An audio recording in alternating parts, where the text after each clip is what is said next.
Let's get back into the energy debate, and in particular the nuclear energy debate, which, as you know, is going to be a point of contention right throughout the election campaign.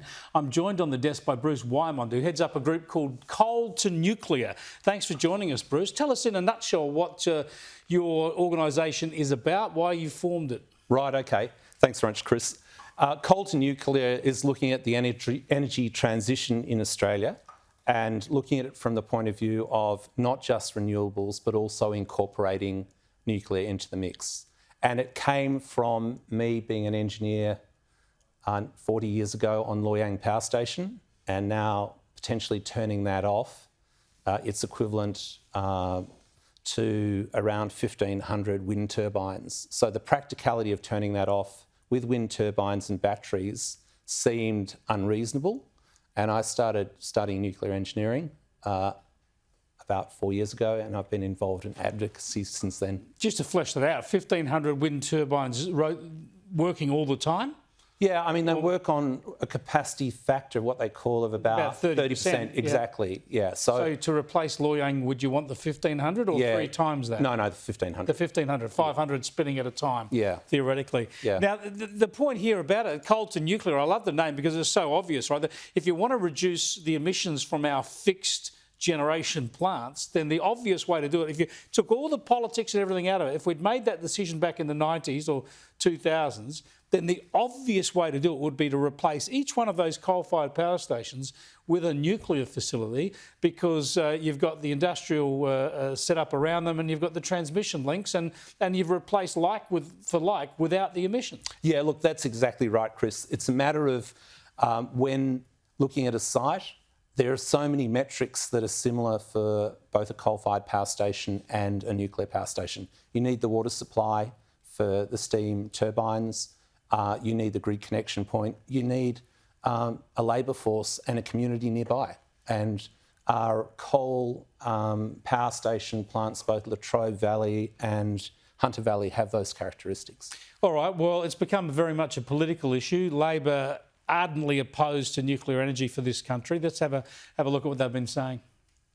Nuclear is the most expensive form of energy, and it's been modelled to increase energy bills by $1,200 a year. The thing about nuclear is, apart from being expensive and very slow, is that it's not flexible. You can't turn it on and off. Nuclear is by far the most expensive form of energy. It's too expensive and it's too slow. How does this wash, given most developed economies around the world use it? Look, I think you can spin a narrative any way you want. There's a lot of different parameters involved in assessing nuclear power, and if you take a very negative view of every single parameter, you can spin a negative narrative, which I feel is what both Labor and CSIRO have done. Whereas if you look at a more realistic scenario, that not everything's negative, there are positive characteristics, and I won't go through them all, but there's a lot in terms of lifespan and other things. But if you go through in a more balanced way, then the metric changes completely. And then if you factor in that there's so many nuclear power stations being built at the moment, the price point's also going to drop.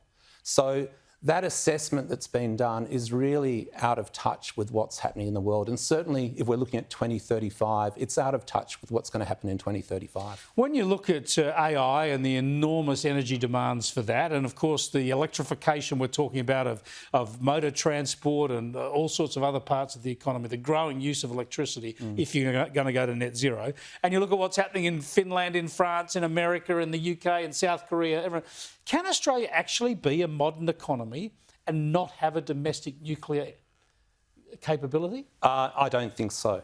I think, to give you a bit of context, AI and data centres are now being set up around energy hubs in the US where there's access to gas and nuclear power, and they rely on getting 100% reliability of 24/7 power, which we can't get with intermittent renewables, unfortunately.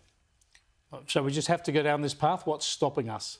Look, I think there's a historic perspective, which is post-Cold War and nuclear testing and fear, and there's been a push to mix the two issues, one being weapons related with energy, and they're two completely separate things.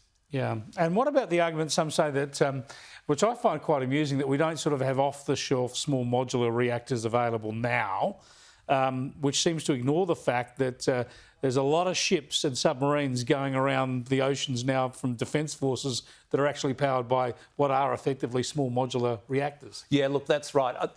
They actually classify the ones that are the size of inside ships and submarines as micro reactors. The small modular ones are slightly more powerful. Yep. And those ones being developed now in 25 countries. I think there's 80 designs in progress at the moment. So there's a lot of development happening, and you know, certainly by 2035, there's going to be a number of options on the table. Absolutely. Thanks for joining us, Bruce. Right. I appreciate it. Thank you. Bruce Wymond there from coal to nuclear.